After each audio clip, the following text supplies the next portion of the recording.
This video is brought to you by our supporters on Patreon. If you want to be part of the community that makes content like this, head over now.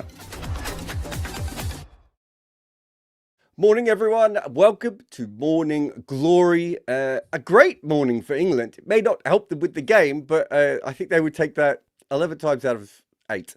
It was a very, very good start to them, all things considered. And they've gone from, I think, from a 4% chance, no, a 5% chance of winning to a 7% chance of winning.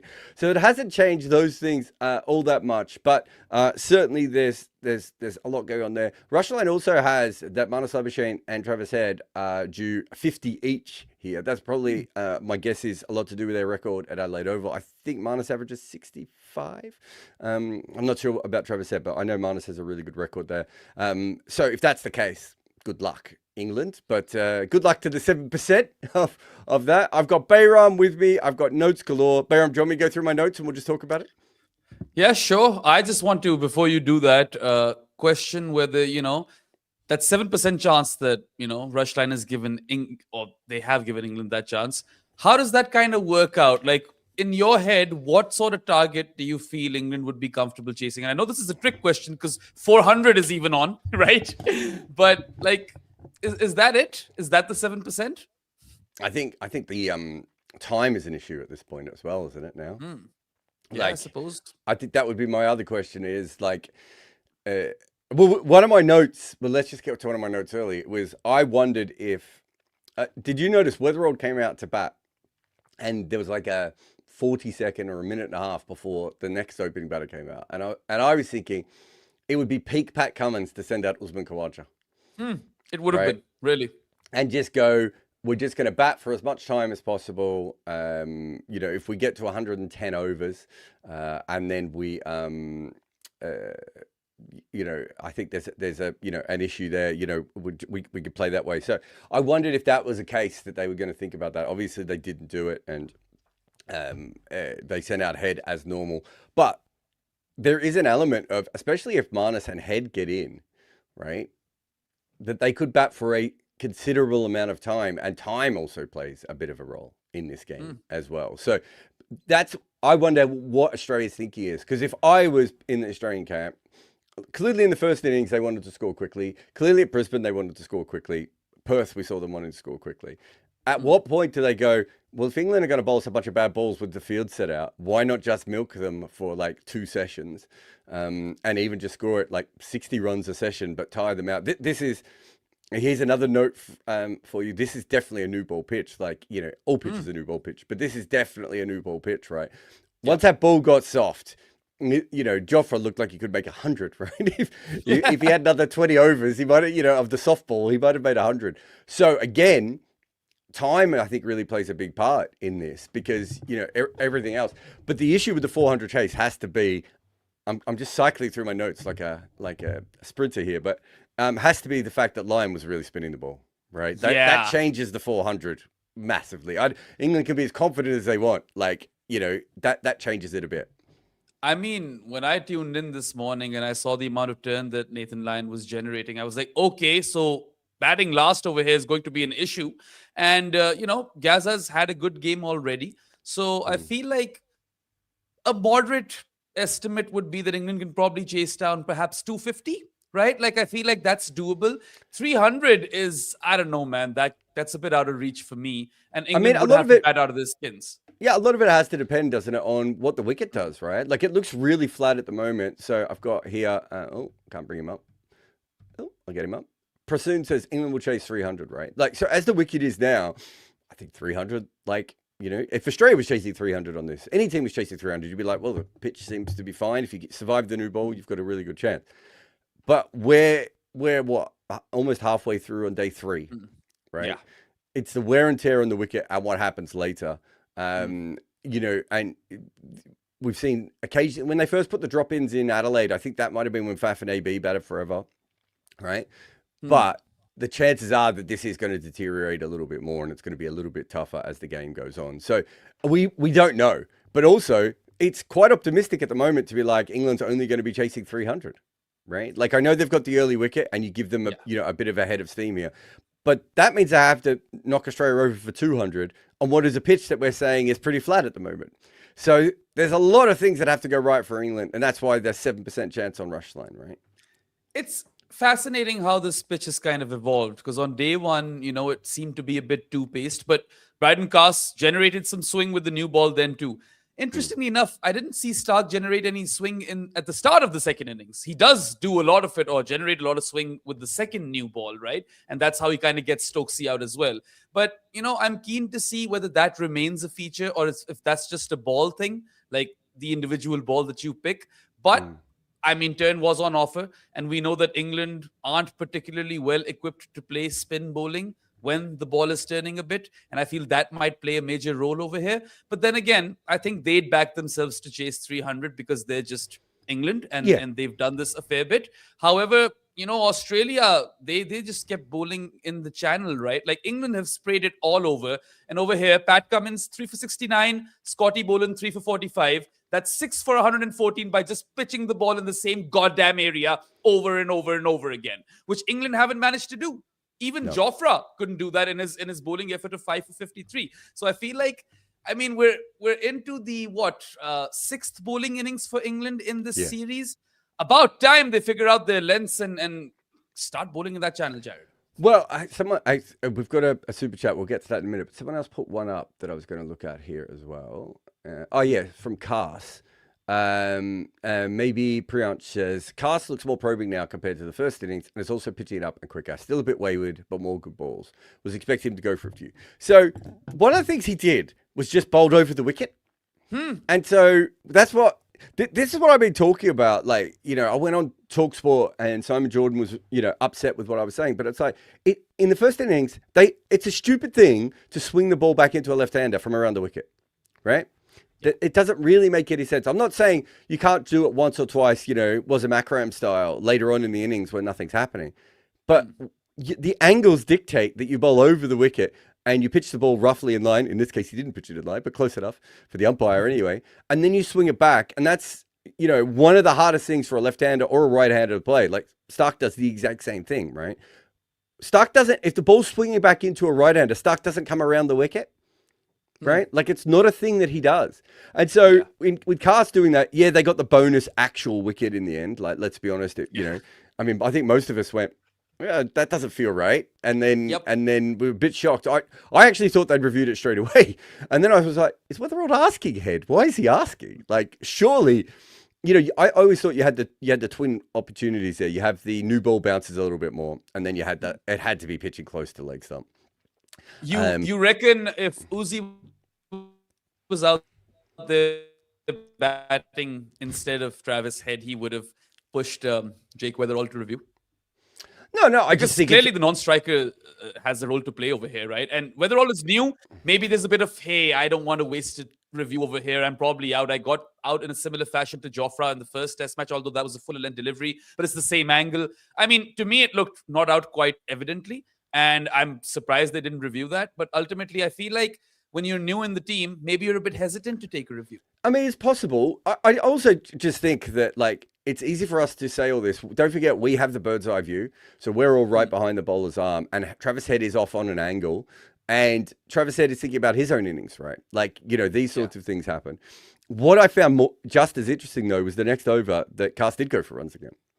Right, he was way too wide. He was way too... I saw him oohing and ahhing over a ball to Marnus, and I get it, but it was like a half volley or middle stump that Marnus turned away for 4. Like, I suppose you can argue, he's playing across the line and everything, but like he bowled 2 wide balls to Head in a row, and then a half volley. So he was back to that a little bit. But yeah, no, I thought that was quite interesting. But certainly, that was something that helped. I just want to talk about Onoswa, his super chat here.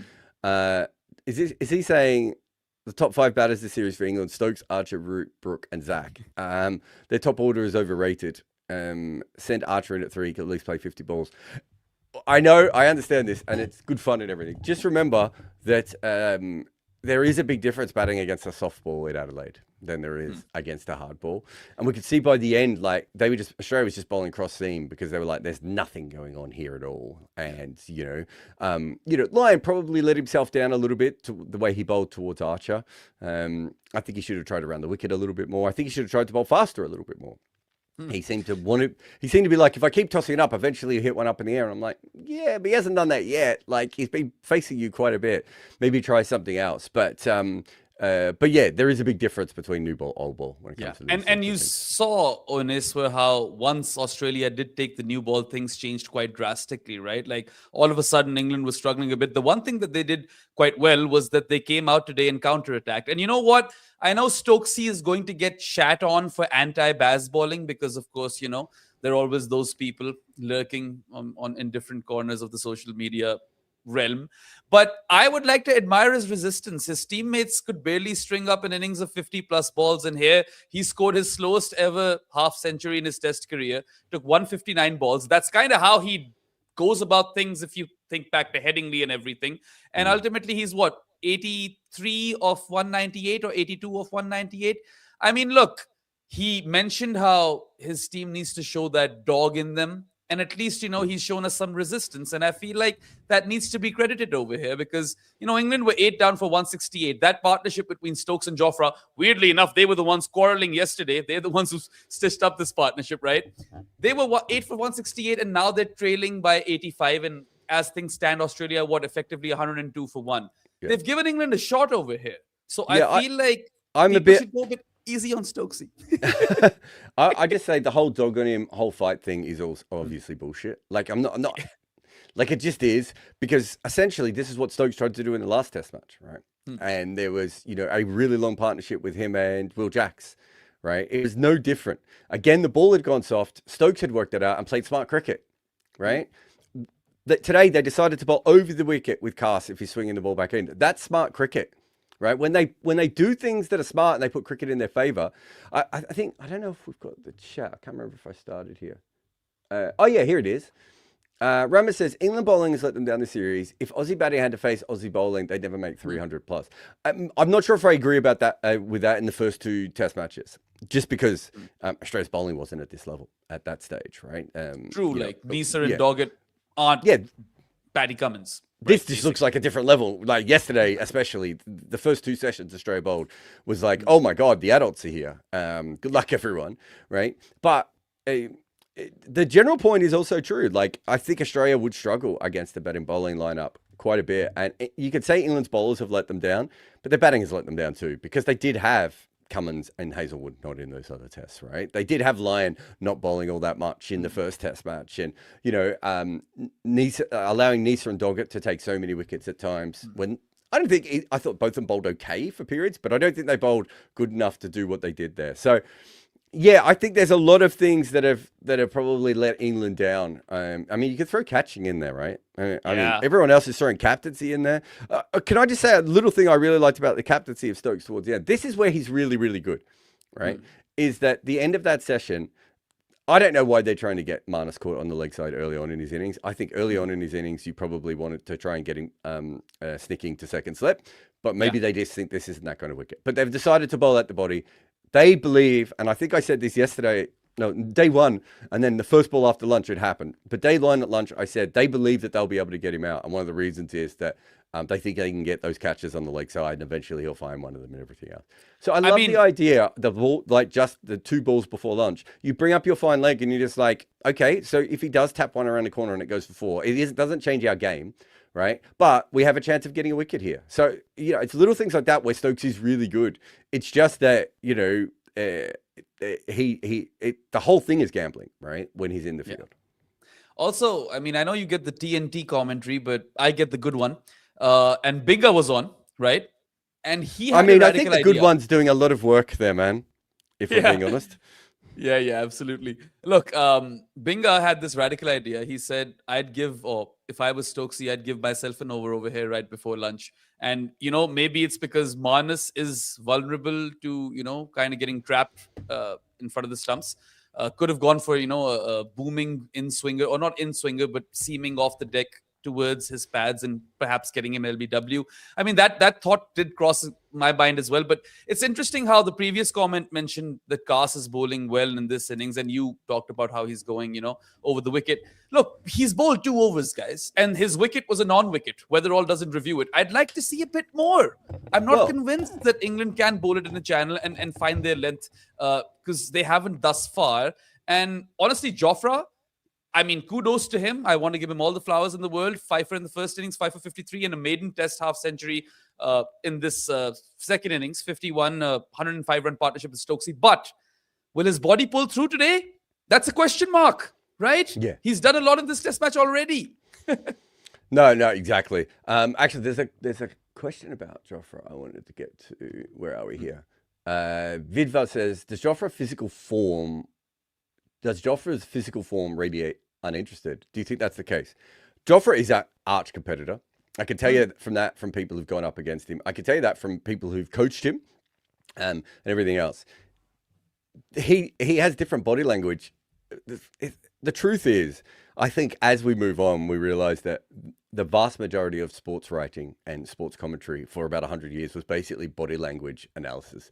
And we now realize it's complete bullshit. Like those, do you remember, you're probably a little bit too young for this, but there was that period of time where like there were all these people are like, we could tell if someone's lying by the way that they speak, and it's just all been debunked, right?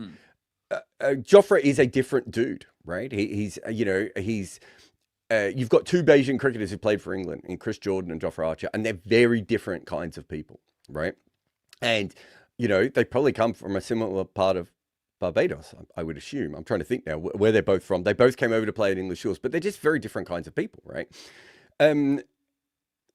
When you look at David Gower, there's a great quote that David Gower gave about this once. David Gower was always told he was too laconic and he didn't care and whatever. And David Gower always said, when I went out, I was the first person who was annoyed, right? And the rest of you don't see that because of the way that I look. And when I talked to Mark Wall for my book, he also said a similar thing. He's like, it's not my fault I make it look easier, right? And I have that kind of, that thing. He goes, I'm not working on that, although Mark Wall's case he kind of was. But do you know what I mean? Like, I'm not working on that. That's just how my body moves and how I do stuff. So if I make a mistake, everyone's like, how could he possibly make a mistake? Whereas when Justin Langer makes a mistake, everyone's like, oh, that guy battled so hard, right? They're both trying.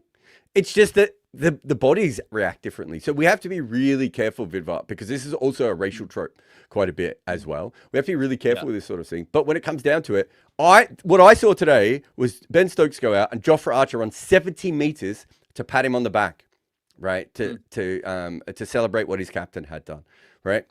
I haven't seen too many players do that before, right? And it's funny that we don't notice things like that. But yeah, he does have a different. I always think with Jofra, the West Indian cricketers always told me that they had this theory in West Indies cricket, which is the best West Indian cricketers are really. I'm trying to think of the word, but like they don't get too high, they don't get too low, right? And that sort of Darren Sammy, Chris Gale, Bravo, Pollard, that whole generation really believed this a lot, right? That if you lose, you can still go out for a drink afterwards. You don't have to be like beating yourself up, right? And if you're winning, you don't have, until you win the overall thing, you don't have to get too excited, right? And there was that middle thing. I think Jofra is probably the sort of player that does live every single emotion a little bit more. Like if he's bored, we see it, right? But Mark Wood's very similar, right? And I don't hear the same sort of stuff when it comes to Mark Wood. So we just have to be careful with the way that we talk about these kinds of players. I mean, today, I don't know why I keep talking about Binga, but he said that Jofra's the kind of guy who could, dominate a 400-meter sprint. And everyone was like, what? Jofra? The guy whose body is barely pulling through? But look, as far as this whole body language debate goes, and yet today we were also discussing, mentality in our group chat. When I was growing up, whenever Yunus Khan got out and he was smiling, people would lose their shit in my home, right? Yeah, they would exactly. not have any of it. And I would just think that, okay, he's gone now. It's a sport. It's not the end of the world. And I feel like mentality does matter, but first you need to be good. And it's secondary. Your skills are primary. And if you're not a good player, then you could have Kobe Bryant's mentality and still lose games of cricket, right? Like that's how these things work. Look, there was a big period of time where Callison and Zaman al-Haq would turn up to training sessions and just sit on the cooler for a long period of time, and we're still dominating world batting. And I think it's easy for us to go, oh, if they spent more time on their fitness, they, and they, maybe had more of a killer mentality, they would have been different kind of players. Like, I think that's probably fair, right? You look at someone like James Harden, you watch him on defense in the NBA, and you're just like, couldn't you try a little bit harder? But James Harden and Joker's another one. Like, some of those guys are actually making calculated decisions in their mind, right? Which is at certain times, well, if I try really hard here, will I have enough energy for the other thing that I want to do? And I think Jofra's probably someone a bit like that, where sometimes sometimes he'll jog after the ball in the field, and England hate that. They've been screaming at it since he came back into the team. They've been screaming at him about that. But I think in Jofra's mind is like, well, what is the point of me chasing after this ball that's probably going to go for, if I chase it, maybe it'll go for 2, rather than if I just go and pick it up, it'll go for 3. You know, in his mind, that's how he's thinking. And he's like, but I want the energy for when I come in and bowl a really hard spell. Like, people make calculated decisions like that. And we would love for every single player to be the sort of, I don't know, like Sachin Tendulkar, right? Like that's what you really want. You want to sort of, not that he was always like that in the field, but you want like Brendan McCullum in the field and Sachin Tendulkar when he's practicing and batting. That's what you want. But that's not what all these players are. And they're making all these decisions. At that top level, there's a lot of different things that go into it. And it's fascinating when you talk to players and you talk to them about all these sorts of things. Hey, there's a fun one on the pitch here I saw as well. Sorry, go. Just before that, I feel like Jofra is also an easy target just because he gets slagged off in the previous game by Steve Smith. And then Ryan Harris, did you read his comment that maybe Jofra should remove the gold chain and he can bowl faster? Like, some of this is pure nonsense, right? And he does bowl fast now in this game when something was going on, right? So I think we have to be honest with his bowling. I don't think his body can physically consistently bowl fast. I think some of it is because of the wrist snap that he has. I think some days it just doesn't snap. Right. And I think some of it is stiffness. Have a look at Pat Cummins' speeds today. Pat Cummins came back on and bowled his first ball to Ben Stokes at your pace, Bayram. Right. Got absolutely hammered. It's really hard for fast bowlers to come back and consist, which is why everyone is rightfully marveling over what's happening with Mitchell Starc at the moment, right? Because that is not a consistent thing. But yeah, I think in Jofra's case, I think he does struggle with that. I think that's just, I think it might have been me and Steve Harmison talked about this. I think we just have to accept that he can't always bowl at 148, 49 kilometers an hour in a way that Mark Wood can. Right. But Mark Wood almost never fucking plays as well. Right. Like, Anric Nortje is much more consistent with his pace than Jofra Archer is. And Anric Nortje almost never plays as well. Like, it's tough for fast bowlers. Right. And that's why someone like Mitchell Starc is so phenomenal, because he hasn't really ever been injured. And, and is such a freakish athlete himself, and comes from that. Did you know about this CricViz thing, though? CricViz reported yesterday. Yesterday was one of the flattest days on Australian soil, 4th flattest day in record in the last 100 Test matches played in Australia. I did not know about this. No, tell me more. Yeah, no, I didn't know about it either. But what I find remarkable about it is just how much, like, if you go back and you watch Australia bowl, just how much they went, okay, we're just going to keep the stumps in play. We're going to bowl full. We're going to put the ball in the right area. And we're going to hope that when we get a little bit of movement, we get a wicket. And you look at the Cameron Green one. I know his was a new spell and everything, but it was Cameron Green, which is my dream of Cameron Green. He just bowls in the same area over and over again for like more than 5 minutes. But him coming in, he bowled 3 balls in a row, basically similar line, similar length, and then one of them slightly moved, and he gets the edge of Brook. That's just not what we're seeing with England. Right. They're not bowling the same ball 3 balls in a row. They're not looking for any consistency, and it's really noticeable all the way through. Bryden Cass is bowling really, really well to Jake Weatherald, even as you said, it probably shouldn't have been given out. And then he bowls to Head, and he bowls a couple of crappy balls straight away, right? Like, and he overpitches to Marnus. It's just, we're not seeing that really with the Australians. Yeah, I just feel like England, are they even practicing to kind of bowl in the same area? I think not, because we talked about how their bowling attack is one-dimensional and they can bowl that magic delivery, but they can also bowl a lot of filth in between. And Cass was consistently short and wide before this, so I'd like to see a bit more. But I want England to pull things back. I want them to be chasing something around 270 or 300 tops, because we want the series to stay alive for a bit. These last 2 Test matches... If they bowl them out for that, I mean, come on. I meant like... with a lead of 270. Yeah, but that's bowling them out for 170, isn't it? Yeah, but that could still happen. You never know. Australia know how to throw wickets as well. They showed us exactly that in the first innings. My biggest worry for England is that Australia's probably already had their bad batting innings. And have England had their good catching innings already? Because they only dropped 2 and held on to a few speckies. And they still dropped the important ones. They still dropped the 2 guys that went on to make runs. But yeah, I think I think that's fascinating. It should be flat for the rest of the day. I think the other thing that is interesting is how long it stays flat, right? Like Yeah. it's we've already seen with Nathan Lyon, there's a little bit going on out there, but I think that's quite Another thing fascinating. is, how many overs does Will Jacks bowl in this innings? Will it be 20? Because if it will be, Australia will chance their arm versus Will Jacks, whoever is batting. And that might be the difference at the end of the day. Yeah, I wonder if they chance her arm, or I wonder if I don't. You wouldn't have seen it, but Graham Swan did an analysis of Lyon versus Will Jacks. He wasn't having a go at Will Jacks. He knows he's a part timer and everything, but he was kind of explaining, this is the difference. Nathan Lyon's going to hit this spot, right? And Nathan Lyon is probably the most accurate spinner I think in the world over the last 10 years. I think he's more accurate than Ashwin and Jadeja over a long period of time, And so, Will Jacks being compared to him was unfair. But Will Jacks, his pitch bat looked like a fast bowler's one. Not online. Online, it looked like a spinner. But he basically was bowling full tosses all the way through to so many short balls, right? If you're Australia now, I think you just think to yourself, well, he's going to have the field out because Stokes isn't going to feel all that confident with him. And we just wait for the bad balls and play them from there. So if you're Australia, and let's suppose you go the pragmatic route and you're batting time, because we're day 3, 1 session down, so we've got 8 sessions to go in this game. How many sessions do you want to give yourself to bowl England out over here? In theory? I would because if that was me, I would be like, I don't want anything that happened like in the 2023 Ashes. If it's me, I'm just like, I want to crush their bowlers. I want to crush their spirit. I want to bat for 2 days. If we don't win the game, we've won the series, right? Like, we've retained the Ashes, I should say. Like, we can't lose from here if we do that.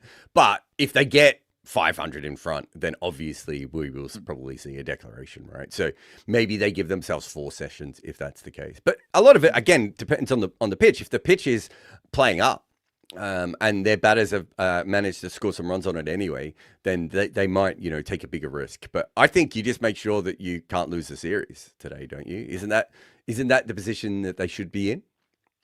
I think that they should just give themselves 120 overs. I think that's more than enough. It's England. Whatever the surface is like, it's tough for them to bat for 120 overs. Let's be realistic. And I mean, yes, the Baz bowlers are known for chasing down massive totals, but do you really feel like against this sort of attack on a deteriorating surface, they can chase down more than 300? I don't see it. Even 300 is a bit of an iffy target for me, even if this is England we're talking about. So I think that let's even see what sort of ethos that team comes out with. I just think if they get bowled out end up with only a 300 lead Australia, the pitch must have changed, and then a 300. It's not a normal 300 chase for England anyway. Like I think you're in a fantasy land thinking that they're going to get. What's their current lead? 105 or something?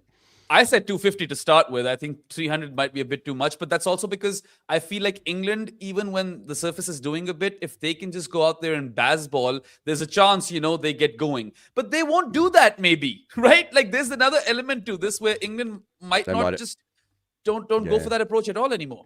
No, that's scary. Amara said, JL made an interesting point that Weatherald's played so much shield cricket without playing international. He's just used to walking off. But he didn't do that. In fact, he went straight. He did the opposite. I've seen that happen before. I've seen new players.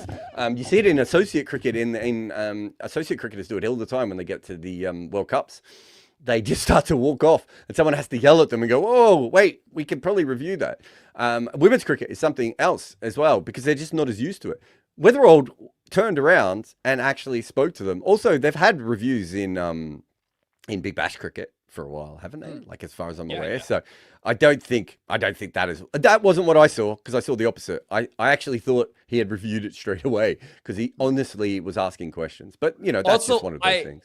I find it really fascinating that JL has made this comment because we all know what he did to Aaron Finch when he didn't review something that wasn't out. So if JL was still head coach, I wouldn't want to be Jake Weatherald. Sometimes I think Jake Weatherald probably made a mistake on that ball, right? Like he got himself out there, and then he made a mistake with the review. I don't know why we would think that humans wouldn't make a mistake with that. We just saw an umpire yesterday, or you probably missed this. We saw an umpire yesterday, like miss the ball thudding into the glove. Like people make mistakes, and I don't understand why it's not understood as much. Honestly, I got the highlight of that, but do you think Khwaja had fingers underneath the ball? It doesn't matter. That doesn't because whether he. Bayram, I hate when you do stuff like this. It doesn't. I tell you why it doesn't matter, because we didn't see enough angles of it. We only saw one angle of that, right? There might have been 4 other angles that showed completely different stuff, but the umpire was missing the obvious thing, right? Which was the whole fucking hand was moving, right? People make mistakes. Honest Wise says, Bazball works best if Root or Pope play Stokes like anchor, letting others score at 5 runs and over. Most English batters lack long-form patience. Truth be told, Stokes is generation talent more than Root. Stokes is not a generational talent more than Root. Stokes is a fantastic cricketer. And in some ways, maybe more important to your team because he's an all-rounder, but he's not more of a generational talent than Root. Root is, I mean, Root is the only player of this level that England have had with the bat since Len Hutton. Like, and I mean that they've created themselves. What? There hasn't been anyone since Len Hutton? England born that's better than Root? No. Yeah, you're probably right. Cook and Boycott are really good, but they're not quite at that level, right? KP's not, wasn't brought up in the English system, right? Late career Gooch. Yeah, he's fine, but he was also early career Gooch. Yeah. Right? No, I guess. 1983 says, with all the fiasco of Snicko, would we see a lot of batters taking review even if they know they hit it? Yeah, I think batters do that anyway, right? Because even with Ultra Edge, mistakes happen, right? Realistically, you know, the players are back out. We'll finish off here. But realistically, we should be using Hotspot, but they all think it's too expensive. We should be using Ultra Edge as well. And we could still be using Snicko because Snicko does work in a slightly different way. We just have a shit system, and it's been shit for a very long time. Anyway, Bayram's going to bed. I'll be back after the close of play, most probably, to talk about whatever the hell is going on. I think it's been a fascinating test. It was a great fight back by England this morning, but let's see if it continues. Thank you to all your support, and go download the Rushline app, all those sorts of things, and we'll see you again very soon here on Good Areas Live. Enjoy a glorious morning. Cricket boards actually make watching their games almost impossible. I spend almost as much time trying to find where I can view it as I do actually following the action. That is why I use NordVPN. They let me find all the cricket I want to watch while protecting me from the nasty side of the internet.